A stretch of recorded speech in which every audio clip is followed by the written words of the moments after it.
معزز سامعین گرامی قدر، حالیہ دنوں میں دوبارہ ایک مرتبہ الیکشن کی آمد ہے۔ ملک کے اندر ضمنی حلقوں میں 16 اکتوبر کا اعلان ہو چکا ہے کہ دوبارہ الیکشن ہے۔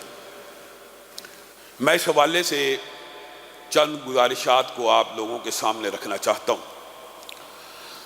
سب سے پہلی بات یہ ہے کہ بعض لوگ ان کی عقلی اور فکری سطح بہت چھوٹی ہوتی ہے، وہ براہ راست کچھ ایسی عجیب باتیں کر دیتے ہیں جن کا حقیقت سے کوئی بھی تعلق نہیں ہوتا۔ مثلا بعض لوگ یہ اعتراض کرتے ہیں کہ جی آپ نے تحریک دفاع اسلام بنائی، جی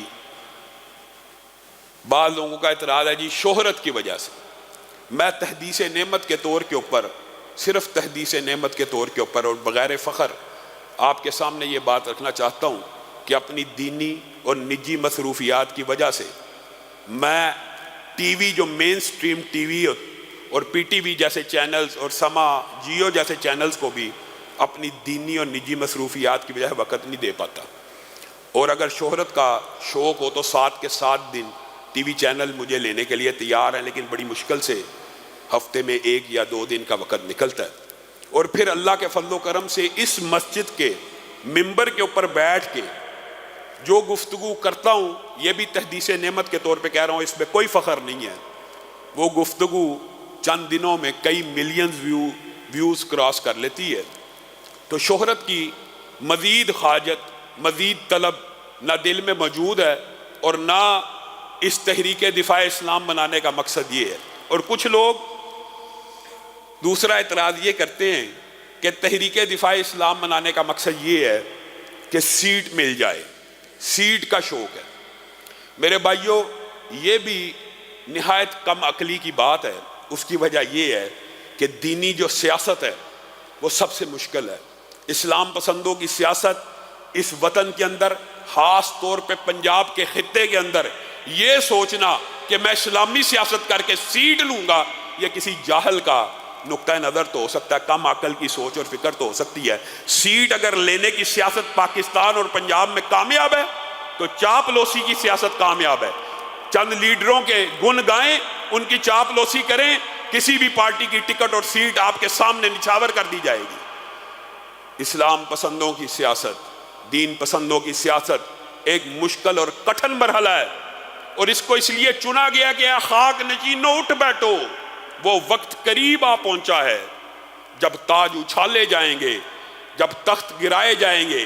اس کا مقصد اور سیٹ کی کیا بات ہے؟ میں ممبر رسول کے اوپر بیٹھا ہوں اور اللہ کی قسم اٹھا کے کہتا ہوں کہ کئی ایم این ایز اور کئی ایم پی ایز کی سیٹوں سے بہتر میں اس ممبر رسول کی کرسی کو سمجھتا ہوں۔ کیا حسن نے سمجھا ہے، کیا عشق نے جانا ہے، ہم خاک نشینوں کی ٹھوکر میں زمانہ ہے۔ یہ ممبر رسول، یہ کرسی سب سے بڑی عزت کی کرسی ہے، اور اللہ کے فضل و کرم سے صدق کے دل سے یہ سمجھتا ہوں آج بھی ایم این ایز اور ایم پی ایز سے زیادہ لوگوں کے دلوں کے اندر اللہ نے ہماری دین کی خدمت کرنے کی وجہ سے محبت ڈالی ہوئی ہے۔ تو یہ تحریک بنیادی طور کے اوپر حریت فکر کی ایک تحریک ہے، بیداری کی ایک تحریک ہے، جو آپ کو ان لبرل اور سیکولر پارٹیوں سے، ان کی غلامی سے نجات دینے کے لیے شروع کی گئی ہے۔ ضمنی الیکشن آ رہے ہیں، پھر اعلان ہو رہے ہیں، نون کی حمایت کر دی جائے، پی ٹی آئی کی حمایت کر دی جائے، پیپل پارٹی کی حمایت کر دی جائے۔ ہمارا اعلان آج بھی وہی ہے کہ جہاں پر دین پسند، اسلام پسند مذہبی امیدوار موجود ہیں، کے پی کے اندر جے یو آئی، جماعت اسلامی موجود ہے، ان کو ووٹ ڈالیے۔ پنجاب کے اندر تحریک لبیک کے امیدوار موجود ہیں، جماعت اسلامی کے موجود ہیں، ان کو ووٹ ڈالیے۔ اور ابھی بھی ٹرانسجنڈر ایکٹ کے منظور ہو جانے کے بعد بھی آپ یہ سمجھتے ہیں کہ آپ نون لیگ کو ووٹ دیں گے، پی ٹی آئی کو ووٹ دیں گے، پیپل پارٹی کو ووٹ دیں گے اور آپ کا نامہ اعمال کالا اور سیاہ نہیں ہو جائے گا؟ جو بندہ ان پارٹیوں کو ووٹ دے گا وہ اس ہم جنس پرستی کے بل کے اوپر مہر تصدیق کو ثبت کرے گا۔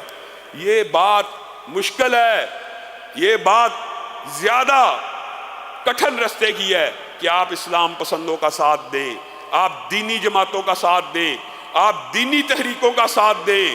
اور میں آپ کو ایک بات بتلاؤں، یہ صرف اس لیے اختیار کیا گیا رستہ ہے کہ یہ ہمارے منہج کے قریب ہے، یہ ہمارے منہج اور فکر کے قریب ہے، ہمارے نقطہ نظر اور نظریے کے قریب ہے کہ پنجاب کے اندر بھی اسلام پسندوں کے اور دین پسندوں کے حلقے ہونے چاہیے۔ اور دو باتیں میں آپ سے مزید بھی کہنا چاہتا ہوں اس سے علاوہ۔ اللہ کے فضل و کرم سے میں پچھلے ہفتے گیا، مجھے بڑی خوشی ہوئی۔ الاحسان آئی ہاسپٹل، ابو جان کے نام کے اوپر اکرام اللہ خان کاکڑ صاحب اور ثناء اللہ خان صاحب ابو کی یوتھ فورس کے نوجوان تھے۔ جب ابو دنیا سے چلے گئے تو انہوں نے خدمت خلق کو اپنا مشن بنایا، اور اگر آج بھی کوئی جا کے دیکھنا چاہتا ہے کہ خواب کیسے پورے ہوتے ہیں تو الاحسان آئی ہاسپٹل شالامار لنک روڈ کے اوپر موجود ہے، آپ جا کے دیکھ لیجئے۔ میں خود جب گیا میں حیران رہ گیا، سنا تھا ان کے بچے بھی میرے دوست ہیں، وہ بھی میرے دوست تھے، اکرام اللہ خان صاحب بھی دوست تھے، ثناء اللہ خان صاحب جو اب ہوتے ہیں وہ بھی میرے دوست ہیں، لیکن عینی جو مشاہدہ ہوتا ہے اس سے انسان کے صحیح طور کے اوپر عین الیقین آ جاتا ہے۔ 1000 بندہ روزانہ وہاں سے علاج کروا رہا ہے 20 روپے کی پرچی کے اوپر۔ میں نے ان سے ضمنی طور پہ پوچھا کہ یہ آپ کیسے چلا رہے ہیں؟ آپ حیران رہ جائیں گے، ایک ماہ میں ہر ماہ کا 2 کروڑ روپے کا خرچہ اللہ کے فضل و کرم سے وہ جنریٹ کرتے ہیں، اور اللہ تعالیٰ ان کو کوئی کمی نہیں آنے دیتا۔ اور اسی طرح جب میں وہاں گیا، کچھ آگے زاہدہ ویلفیئر ہسپتال ہے، وہ ہمارے دوست ہیں خالد امین صاحب، وہ چلاتے ہیں۔ ان سے پوچھا، ان کا بھی خرچہ اس کے قریب، اور یہ فی سبیل اللہ اور ویلفیئر کے کام معمولی چارجز کے اوپر، یعنی جو کاسٹ ہوتی ہے، اگر کسی نے کارنیا ڈلوانا ہے، لینس ڈلوانا، جو کاسٹ ہے، یا جو ہڈی کے آپریشن کی کاسٹ ہے، یہ 2 ہسپتال اتنا بہترین کام کر رہے ہیں۔ اور انہوں نے پھر جب میں نے وزٹ کیا، آپ سب کے لیے بھی اس کے اندر خبر ہے، آپ ابلاغ بھی کر سکتے ہیں، انہوں نے کہا تحریک دفاع اسلام و پاکستان کا کارکن ہو یا آپ کے قرآن و سنہ اسلامک سینٹر کا کوئی نمازی ہو، انشاءاللہ اس کے ساتھ مزید سپیشل اس کو پروٹوکول بھی ملے گا، اور اس کے علاج کے اندر بھی بہت بہترین طریقے سے معاونت کی جائے گی۔ اللہ تعالیٰ ویلفیئر کے ان اداروں کو قیامت کی دیواروں تک قائم رکھے۔ اور میرے بھائیوں، ان اداروں کو دیکھ کر دل میں خواہش پیدا ہوتی ہے، اللہ نے جگہ دی ہے، ہم بھی ایسے پروجیکٹ بنائیں، لیکن ان پروجیکٹس کو یہاں پہ اگر آپ بنانا چاہتے ہیں، آپ لوگوں کے تعاون کی ضرورت ہے۔ رمضان سے پہلے ہماری خواہش ہے یہ عورتوں کی 4 منزلیں مکمل ہو جائے، یہ 4 منزلیں مکمل ہو جائیں تو اللہ رب العزت ہم سے بھی ایک ایسا کام لے لے جو اللہ رب العزت ان ساتھیوں سے لے رہا ہے۔ 1-2 اہم اعلانات ہیں۔ ہمارے ایک ساتھی ہیں چودھری عبدالحفیظ انجم صاحب، جڑا والا میں تحریک کے ذمہ دار ہیں، ان کا آپریشن ہے، سب ساتھی دعا کریں اللہ تعالیٰ ان کو شفائے کاملہ عاجلہ نصیب فرمائے۔